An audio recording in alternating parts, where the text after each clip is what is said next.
The champagne tasted unusually bitter as I watched my fiancé's lips meet hers. Not a friendly casual kiss, but the kind that changes everything, rewriting the very history we shared. I tugged nervously at my black cocktail dress, suddenly feeling completely out of place at the law firm's lavish anniversary celebration. Just a few hours earlier, everything had seemed perfect. My hair was styled in soft waves that Ethan claimed he adored, and my engagement ring sparkled brilliantly every time I moved my hand, drawing admiring glances from guests. Throughout the evening, the firm's senior partners had introduced me proudly as the brilliant digital forensic expert and Ethan's better half. It had filled me with pride to stand beside him, knowing tonight would mark his announcement as the newest partner at the firm. The grand ballroom of the Plaza Hotel glittered with ambition, crystal chandeliers cascading dazzling reflections across the faces of the city's legal elite. For weeks I'd helped Ethan rehearse his speech, believing this celebration was meant for both of us, a step toward our shared future. As I approached Ethan's conversation circle, his boss Jonathan smiled warmly. "Olivia, I was just telling Richard about your exceptional work on the Henderson case. He said we might need your expertise again soon." I smiled graciously, effortlessly joining their discussion, and explaining how I traced crucial digital evidence overlooked by others. Ethan placed his hand gently on my lower back, a familiar gesture that usually reassured me, but tonight felt oddly possessive rather than comforting. "Quite the power couple," someone remarked, raising a glass. It was then that my eyes first settled on Vanessa, Ethan's ex from law school, recently hired by BDF Tech, one of the firm's largest clients. She wore a striking red dress clearly designed to stand out amid the sea of subdued blacks and navy suits. Her mere presence shifted something intangible in the atmosphere, or perhaps it was only Ethan who was affected. His hand slipped from my back and his attention scattered. "Isn't that Vanessa?" I asked softly, carefully maintaining a neutral tone. "Is it? I hadn't noticed," Ethan replied quickly, his gaze deliberately avoiding mine. But throughout the evening I caught them exchanging subtle glances across the room. At one point, when they thought no one was watching, their fingers lingered together while reaching for drinks, longer than seemed appropriate for mere colleagues. They shared whispered exchanges that made her touch his arm, while he leaned in closer than professionalism dictated. Each small detail stacked like clues in a file, and my forensic instincts couldn't ignore the accumulating evidence. Yet despite the clarity of the facts, a part of me stubbornly refused to believe what they implied. "Ethan seems distracted tonight," Jonathan noted quietly as we discussed a potential security contract. "Big night, I suppose. Nerves must be getting to him." "Must be," I replied evenly, watching Ethan discreetly check his phone before slipping away through a side exit. "Would you excuse me?" I said politely to Jonathan. I should wish Ethan good luck before his speech. Jonathan nodded knowingly. Of course, partners always need support during these moments. My heart began to race as I moved swiftly through the glittering crowd, smiling briefly at familiar faces. Reaching a service corridor beyond the ballroom, I paused at the sound of hushed voices. Years of meticulous documentation had ingrained a reflex within me. I instinctively pulled out my phone and activated the recording app before moving closer. "We can't keep doing this," Ethan whispered urgently. "She's right outside." "You promised you'd end it," Vanessa replied impatiently. "It's been months." "Ethan, how much longer?" "The timing isn't right." "Partnership announcements are coming," Ethan protested quietly. "It's always something," she sighed bitterly. "First it was your mother's birthday, then the house deposit, and now this partnership. Meanwhile I'm hiding in plain sight." I pressed my back against the corridor wall, gripping the phone tighter as Ethan's voice dropped further. "After tonight things will change," he promised her gently. "Once I make partner I'll have stability." I can break it to her slowly. "And us?" Vanessa asked sharply. "What about our weekend at the cabin?" "I'll tell her it's a work retreat," Ethan said reassuringly. My free hand reached instinctively toward the engagement ring Ethan had given me just 6 months earlier. 3 months' salary, he'd proudly told our friends, a symbol of his commitment. All the while he'd been planning secret weekends away with her. "She suspects nothing?" Vanessa questioned softly. Ethan laughed quietly, the sound cutting deep. "Olivia's brilliant with computers, but she's trusting to a fault. She believes whatever I tell her." Their conversation ceased abruptly, but my feet felt rooted in place. With great effort I forced myself to glance around the corner. The scene etched itself painfully into my memory. Ethan pressing Vanessa firmly against the wall, their kiss clearly familiar, intimate and practiced. He cradled her face tenderly, exactly as he had touched mine just that morning. A chilling clarity washed through me. There were no tears, no screams, only a strange calm focus. The very state I entered when working difficult forensic cases. faces. Silently, I stepped back, stopped recording, and returned to the crowded ballroom. "Found him?" Jonathan asked casually as I rejoined the group. "Not yet," I answered smoothly, seamlessly redirecting the conversation. "But I'd like to discuss those security protocols further. I have some suggestions that might be of interest." For the next 15 minutes, I methodically outlined a detailed security plan for Jonathan and 2 senior partners. My voice steady, my logic precise. Yet inside I was systematically packing away 5 years of love and trust, carefully cataloging each lie and deceit and formulating my exit strategy. "You've given us plenty to think about," Jonathan said, impressed. "Let's schedule a formal meeting next week." I nodded politely, excusing myself as Ethan re-entered the ballroom, discreetly adjusting his tie. Vanessa emerged from another doorway shortly after, reapplying fresh lipstick as if nothing had happened. In the marble elegance of the bathroom, I leaned against the cool countertop.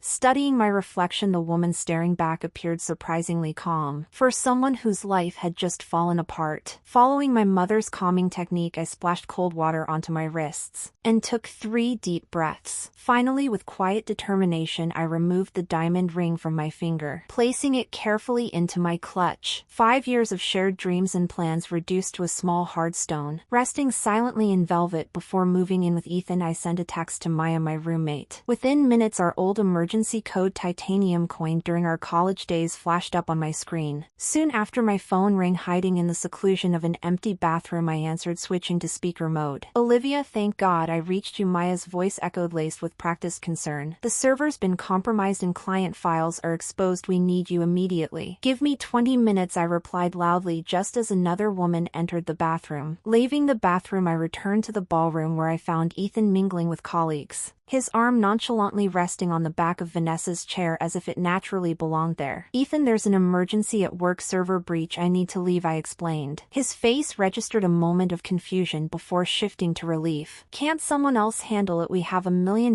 client's data at risk," he questioned. "I'm on it," I said, already moving away. "Take care of your speech," but he started. "You've got this," I assured him confidently, and left without a goodbye, unwilling to taste her lipstick on his lips. Outside, the brisk night air greeted me as I hopped into a taxi. Ethan's message popped up on my phone asking about the security contract. Just as my boss inquired about it, glancing back at the glittering hotel, I realized my fiancé was busy building a future with another woman. Dismantling hours, simultaneously typing swiftly, I responded, "Out of reach," just like the contract, before disabling my location sharing, removing the engagement ring and dropping it into the taxi's tip jar. The driver, catching my eye in the rear view mirror, asked if I had a rough night. "No," I replied as the hotel faded into the distance. Just the end of one chapter. Maya was waiting in our old apartment, armed with wine, chocolate ice cream, and a look of resolve that softened upon seeing me after 5 years of friendship. She knew the signs others missed: my overly straight posture, controlled breathing, and notably the absence of my ring. "How bad is it?" she inquired, handing me a glass. "Digital evidence level bad," I responded, sinking into the couch and initiating the playback of the recording without preamble. Ethan's voice filled the room, discussing weekend getaways while I was busy planning our wedding. When the recording ended, Maya refilled my glass without asking. "I'll help you bury the body," she joked. Despite everything, a sharp laugh escaped me, a release from the cold rage building within. "No bodies, something more fitting for a digital forensics expert," I declared, retrieving my laptop from the spare room, the room I had left behind when moving in with Ethan. We had often joked about Protocol Ghost, my plan for clients needing to disappear electronically during breakups, but never seriously. Now, as I began erasing my digital footprint, disabling location services, suspending social media accounts, setting up auto-forwarding rules, and changing passwords, it was all too real. "He'll panic when he can't find you," Maya noted, watching me work. "Good," I replied, connecting my phone to the laptop and downloading every interaction with Ethan from the past 6 months. A buzz at the door signaled the arrival of my stress meal, spicy noodles and dumplings. Just as I scrutinized the party footage more carefully, "Look at her hand position," I pointed out to Maya. "That's his move. He's been using it since college." As we ate, I mapped out a timeline. Vanessa had joined Ethan's company 3 months ago, coinciding with his late nights and unverifiable weekend conferences. "The realization stunned you. Trusted him because that's what people do in relationships," Maya reassured me. Meanwhile, Ethan's messages piled up, each more frantic than the last. His concern more about control than my well-being. Delving deeper, I discovered regular cash withdrawals and unaccounted charges. "He's been siphoning money from our savings, nearly $15,000, I I revealed the pieces of betrayal falling into place. This was more than infidelity, it was financial deception, potentially even embezzlement. I needed legal advice. Texting Caroline, a friend from law school now specializing in family law, I arranged an urgent consultation. Bring documentation and chocolate, she replied. By midnight, my new chapter was already taking shape. Ethan's messages had grown frantic. At 11:23 p.m. he texted, I'm at home, your things are here, but you're not, what's going on? By 11:47 p.m. his tone escalated, I've called hospitals, please tell me you're okay. At the stroke of midnight he added, is this about Vanessa? It's not what you think. Dismissing his predictable defense, I placed my phone face down on the coffee table. Tomorrow I'm taking personal leave from work due to a family emergency. I announced you are family, Maya, she said firmly, and this is definitely an emergency. We transformed her dining room into our makeshift command center with laptops open and documents strewn across the table. As midnight turned into morning, wine gave way to coffee. I worked methodically as I would with complex legal cases, gathering evidence, establishing patterns, and building an irrefutable case. What do you actually want from this? Maya inquired as we sifted through financial records. Revenge, money, or just to be free of him? Her question made me pause. Beneath my anger, a clearer motivation emerged. Justice, not revenge. I want consequences proportional to actions, and I want to reclaim my dignity, I affirmed. Maya nodded in approval. Ghost protocol with accountability, I like it. At 2 a.m. my phone rang. It was Ethan's mother, Eleanor. She had been like a second mother to me after my own passed away. Should I answer? I asked Maya. He probably called her when he couldn't reach you. Using her to get to you is manipulative, she advised. I sent the call to voicemail but listened to the message immediately. Olivia, dear, it's Eleanor. Ethan's worried sick about you. He says there's been a misunderstanding. Please call me back so I know you're safe. We love you. The genuine concern in her voice brought tears to my eyes. She didn't know the extent of her son's deceit, another casualty of his lies. I'll text her tomorrow to say I'm safe, I decided. By morning, Ethan had called 27 times and left 14 voicemails. His latest text threatened, I'm filing a missing person report if I don't hear from you by noon. He wouldn't, Maya remarked, peering over my shoulder. He might. His image is everything. I drafted a response, deleted it, and started again. Finally I sent, I'm safe, don't contact me for 48 hours, don't file any reports. His reply came instantly, where are you? We need to talk. I turned off my phone. After a quick shower and change into clothes Maya had in her spare room, I prepared for my meeting with Caroline. All evidence was organized, backed up, and secured on an encrypted drive. What should I tell people at work? Maya asked as she got ready to leave for her job at the same digital security firm where I worked. That I had a family emergency and will be taking personal leave, nothing more, and if Ethan calls the office, ghost protocol applies to work too. They'll follow communication blackout procedures. As Maya left, she hugged me tightly. He underestimated who he was dealing with. Alone in the apartment, I felt the weight of the past 12 hours settle over me. The apartment was quiet save for the hum of my laptop and the occasional notification from my work email. I allowed myself 5 minutes to feel everything, the betrayal, loss, anger, and beneath it all a strange sense of relief. It was as if part of me had been waiting for this moment, for the truth to finally break through. Then I straightened my shoulders, closed the personal email showing Ethan's latest attempt to reach me, and opened my case notes document. At the top I typed a new heading, Case 00001, the disappearance of Olivia. Below it I added a simple objective statement, subject will be held accountable for actions through legal and professional channels. No collateral damage to innocent parties, actions taken out of justice, not revenge. My doorbell rang at 9:30 a.m. Through the peephole I saw Caroline holding coffee and a briefcase. When I opened the door, she assessed me with the sharp eyes of someone who had seen countless relationship implosions. You look surprisingly composed for someone whose world just collapsed, she noted, handing me a coffee. I'm saving my breakdown for after the strategy session, I replied, welcoming her into Command Central. I need options before emotions. Caroline surveyed the evidence wall. We had created the financial documents, the recording transcripts. Her expression shifted from professional concern to personal outrage. Well, she said, setting down her briefcase, he certainly chose the wrong woman to betray. My meeting with Caroline stretched from 1 hour to 3 as we dissected every aspect of Ethan's betrayal. The personal lies were devastating, but the financial discrepancies raised serious legal questions. These client billing anomalies, Caroline said, tapping my spreadsheet, could potentially be construed as embezzlement. Small amounts consistently skimmed add up to a pattern of fraud. I explained that the timing aligned with his weekend trips. The cabin rental appears right after deposits from Crawford Industries, I said. Caroline made detailed notes, her experienced eyes catching nuances I had missed. The partnership committee would be very interested in this information. Law firms take financial impropriety extremely seriously. I don't want to destroy him, I clarified, I just want accountability. Caroline nodded and outlined several approaches from quiet separation to full legal legal action. The engagement ring was legally mine as a gift, but I had no interest in keeping it. The joint savings account is concerning, she noted. He's been systematically moving funds. I recommend immediate financial separation. By the time Caroline left, we had a clear three-phase plan: secure my assets and document everything, strategically release information to key parties, and only if necessary proceed with formal legal proceedings. I followed her to the door, feeling more grounded than I had since seeing that kiss. One more thing, Caroline said, turning back: change your routine completely. New coffee shops, grocery stores, gym times. People like Ethan hate losing control of the narrative. He'll look for you in familiar places. After she left, I implemented her financial advice, immediately separating my personal accounts from our joint ones and documenting the transfers Ethan had made. I left exactly half the joint savings untouched, not a penny more or less than what was fairly mine. When my work phone rang displaying my boss Jim's number, I hesitated before answering. "Olivia, is everything all right?" Maya mentioned a family emergency, he inquired. I responded carefully, "I'm dealing with a personal situation and have submitted the paperwork for emergency leave." Jim replied understandingly, "Of course, take the time you need." After a pause, he added, "Ethan called looking for you. He seemed quite concerned." My stomach tightened. Did he mention why, I asked. "Just that he couldn't reach you." "Should I be worried?" "No," I stated firmly. "This is between Ethan and me. I'd appreciate your discretion." "Understood," Jim said. He then shifted the topic. "By the way, Bradford and Mercer reached out about that security consultation. Apparently you impressed them at the party." I was surprised they had called so soon. "I'm not in a position to take on new projects right now," I began. Jim interrupted. "They're offering triple your standard rate, and they specifically requested you for your innovative approaches to digital evidence. An idea formed. Would they consider a remote consultation? I'll be working from a different location for a while," I suggested. "I'll ask." "Take care of yourself, Olivia." As I hung up, my personal phone lit up with a text from an unknown number. "It's Jenna. Please call me using my work phone, Ethan's sister." Over the years, we'd grown close, bonding over our shared love of true crime podcasts and gardening. I hesitated before calling back. "Thank God," she answered immediately. "Are you okay? Ethan's telling everyone you're having some kind of breakdown." The words hit like a slap. "He's saying what?" I responded in shock. "He told Mom you've been working too hard and had some kind of episode at the party. He's painting himself as the concerned fiancé while you're supposedly taking space. Is any of that true?" "No," I said firmly. "Jenna, I saw him kissing Vanessa at the party. I have it recorded." There was a heavy silence before she replied, "That lying bastard. He told us Vanessa was just a colleague." "His mentoring," I added. "The mentoring included weekend trips to a cabin and jewelry from Tiffany's, plus some creative accounting with our joint finances." Jenna gasped. "Mom will be devastated. She adores you." "I don't want to put you in the middle," I said, "but I couldn't let you believe his version." "Where are you staying? Do you need anything?" "I'm safe. That's all you need to know right now, but there's something you could do for me." Jenna agreed to be my eyes and ears, reporting Ethan's movements and narrative control attempts without directly confronting him as his sister. She had access to family gatherings and conversations I wouldn't otherwise know about. By day 3 of my disappearance, Ethan's concern had morphed into anger. According to Jenna, he'd started telling colleagues I was emotionally unstable and had abandoned him right before his partnership announcement. The firm put his partnership review on hold, Jenna reported during our daily call, citing personal issues affecting his judgment. "Has he mentioned the financial discrepancies?" I asked. "No, but he's suddenly very interested in who has access to the firm's billing records, and he keeps checking his personal bank accounts." Meanwhile, Bradford and Mercer had eagerly accepted my remote work proposal. I set up operations at Maya's beach house, a small property 2 hours from the city that few people knew about. The change of scenery helped clear my head as I dove into the new security contract. "You're channeling all your detective skills into work," Maya observed during our video call. "It's impressive and slightly terrifying." Focusing on digital security felt appropriate right now. I showed her my new workspace overlooking the ocean. "How's the atmosphere at the office?" I inquired. "Tense. Ethan showed up yesterday looking for you. Security had to escort him out." My heart raced. Did he make a scene? Not exactly, but he wasn't his usual polished self. Rumpled suit missed a spot, shaving. The perfect image is cracking. I pulled up my evidence board on the digital screen behind me. "Any word on Vanessa?" "That's the interesting part." Maya leaned closer to her camera. "She's distancing herself from Ethan. Professionally requested a different lawyer for the Bedford tech account. Self-preservation." I noted. "She's protecting her career." "Oh, and the industry newsletter wants to feature you in their Rising Stars issue." The Bradford and Mercer contract is big news. I hadn't considered the professional attention my new contract would generate. The timing couldn't be better or worse depending on your perspective. "Should I decline?" "Absolutely not," Maya insisted. "Your career shouldn't suffer because your fiancé couldn't keep his promises or his pants on." 2 weeks after the party, I finally reactivated my personal email to find 87 messages from Ethan. The subject lines evolved from concern, "Where are you?" to anger, "This is childish," to bargaining, "Please let me explain." The most recent, simply read, "Financial irregularities at the firm." I opened it. cautiously. Olivia, the firm is conducting an audit. There are questions about client billing that I can't answer without your help. This could destroy my career. Whatever issues are between us, please don't let this be how it ends. He still didn't know I had documented everything before disappearing the same day Jenna called with news. The firm found financial discrepancies during their audit. They're questioning Ethan about expenses charged to client accounts. What kind of expenses? I asked, already knowing the answer. Weekend trips, jewelry purchases, dinners, all coincidentally aligned with dates he was supposedly working late. She paused. Olivia, did you report him? I didn't have to, I replied honestly. I simply secured copies of our financial records before I left. The firm's regular audit process did the rest. That evening my doorbell rang. Impossible, since nobody knew where I was staying. Through the peephole I saw Maya holding takeout bags. Security breach, she announced when I opened the door, but I brought Thai food as a peace offering over dinner. She explained that Ethan had shown up at her apartment demanding information about my whereabouts. He was scary, Liv, not violent but intense in a way I've never seen before. I recorded the whole thing on my phone. He played the video. Ethan appeared disheveled, his usual polished and composed appearance replaced by someone I could barely recognize. His voice grew louder, becoming increasingly agitated as Maya calmly explained again and again that she couldn't assist him. She's ruining my life out of jealousy, Ethan shouted, his frustration boiling over. The firm is reconsidering my partnership track because of her sudden disappearing act. On the recording, Maya's steady voice cut smoothly through his anger. Maybe she's not ruining anything at all, Ethan. Maybe Bradford and Mercer simply offered her your job. Ethan's face froze instantly on the screen. What are you talking about? The cybersecurity division director position, Maya replied evenly. The one you didn't even realize existed because you never bothered taking Olivia's career seriously. The recording ended abruptly with Ethan storming angrily out of the room. I stared at Maya in shock. There's no director position, I told her softly, still processing what I'd heard. Maya grinned knowingly. Of course there isn't, but his reaction says everything about how little attention he paid to your professional ambitions. The next morning the industry newsletter published its special feature on digital forensics innovators, my photograph appearing prominently on the cover. The photographer had captured me standing at Maya's beach house looking confidently toward the ocean horizon. The article praised my professional achievements and in one brief sentence casually noted Chin recently separated from her fiancé attorney Ethan Walker and is now focusing on expanding her professional portfolio. Just a single line, yet it announced clearly to the world that everything in my life had changed. By noon my professional inbox overflowed with congratulatory messages and promising inquiries from potential clients. My personal phone remained silent except for a single text from Ethan. I see you've been busy advancing your career while mine implodes. We need to talk. I didn't respond. Instead I continued building my new life case by case, day by day. Later that evening a courier arrived at Maya's beach house with a small package. Inside was a velvet box containing an antique sapphire ring and a handwritten note from Ethan's mother. This belonged to my grandmother, she wrote. I always planned for you to have it regardless of what happens with Ethan. This ring belongs with someone who understands its true value. Ethan never did, not with this ring and certainly not with you. Call me when you're ready. With love, Eleanor. The tears I'd held back for weeks finally fell, not for what I'd lost but for the unexpected kindness reminding me of who I really was. A month after that fateful evening I decided it was time to reclaim my space. The apartment I'd shared with Ethan had been my home for 3 years. My books filled its shelves, my plants brightened its windows, and my carefully installed security system guarded its doors. According to Jenna, Ethan still lived there, though he spent most evenings working late or out socializing with colleagues. I strategically chose a Tuesday afternoon for my return, timing it perfectly during Ethan's weekly squash game. When I walked into the building's lobby, the doorman's surprised expression revealed that Ethan had never removed my name from the security list. Miss Chin, good to see you. Carlos recovered quickly. It's been a while. I'm just picking up a few things. Carlos, I explained, heading toward the elevator. Mr. Walker is upstairs. Carlos called after me. He called in sick today. My finger hovered above the elevator button. Ethan never missed squash. Even last year when he had the flu he'd stubbornly gone to keep his perfect attendance record. Thanks for letting me know, I replied, recalibrating my approach. Still, I had every legal right to enter the apartment. My name was on the lease, my belongings were inside, and after weeks of avoiding confrontation I was ready to face whatever waited behind that door. During the elevator ride to the 14th floor, I mentally reviewed the evidence like a meticulous forensic specialist. Documented proof of Ethan's betrayal, secure finances, and a rapidly growing professional reputation. I was calm, collected, and fully prepared when the doors slid open. Walking confidently down the familiar hallway I unlocked the apartment door. Instantly I was enveloped by familiar scents, lavender from my diffuser, coffee brewing from the kitchen, and Ethan's cologne stronger than usual. I found him seated at the dining table, freshly showered and wearing the blue button-down shirt I'd gifted him last Christmas. Papers were spread across the table and he glanced up in apparent surprise as I entered. Olivia, Ethan said quickly, rising from his chair. Finally, the apartment looked suspiciously pristine, cleaner than Ethan typically kept it, with fresh flowers arranged deliberately quietly on the coffee table. It was clearly staged for a reconciliation I had no intention of participating in. "I'm just here to pick up my things," I said calmly, moving toward the bedroom. Ethan stepped in front of me. "We need to talk first." "No, we really don't," I replied firmly, attempting to sidestep him. "I've been worried sick," Ethan said, softening his voice as though calming a troubled client. "You vanished without a word. No one knew if you were safe." "I told you I was safe," I answered, standing my ground, "and I left because I saw you kissing Vanessa at the party." For a brief moment Ethan's confident expression faltered. "That was just a moment of weakness, a mistake, one meaningless kiss." I set my bag down firmly on the counter, turning to confront him directly. "We both know it wasn't just one kiss or a single moment. Whatever you think you saw," he began. "I didn't just see it, Ethan," I interrupted. "I recorded it." His expression quickly shifted from confusion to careful calculation, the lawyer in him immediately weighing options for damage control. "You recorded a private conversation without consent. That's potentially illegal in this state," he warned defensively. I couldn't suppress a laugh. "That's really your response? Legal threats?" "I'm just pointing out." "Let me show you exactly what I recorded," I said calmly, pulling out my phone. The sound of Ethan's voice echoed sharply through the apartment. "She's brilliant with computers, but trusting to a fault. She believes whatever I tell her." Ethan's face paled noticeably as he watched the video unfold, himself passionately kissing Vanessa, casually planning their weekend at the cabin. When the recording ended, he immediately launched into damage control. "It isn't what it looks like," he pleaded urgently. I was confused, overwhelmed. "Work pressure, the partnership stress. Vanessa caught me at a vulnerable moment for 3 months straight," I retorted sharply, "complete with planned cabin weekends and Tiffany jewelry." The room fell silent, the weight of his lies hanging heavily between us. In that moment I felt a sense of clarity and strength I hadn't known in years. Ethan had underestimated me for the last time, and now, standing on my own terms, I knew I'd finally reclaimed the life that truly belonged to me. He ran a hand through his hair, a gesture I recognized from watching him prepare for difficult court arguments. "The financial discrepancies can be explained. Those were just misfiled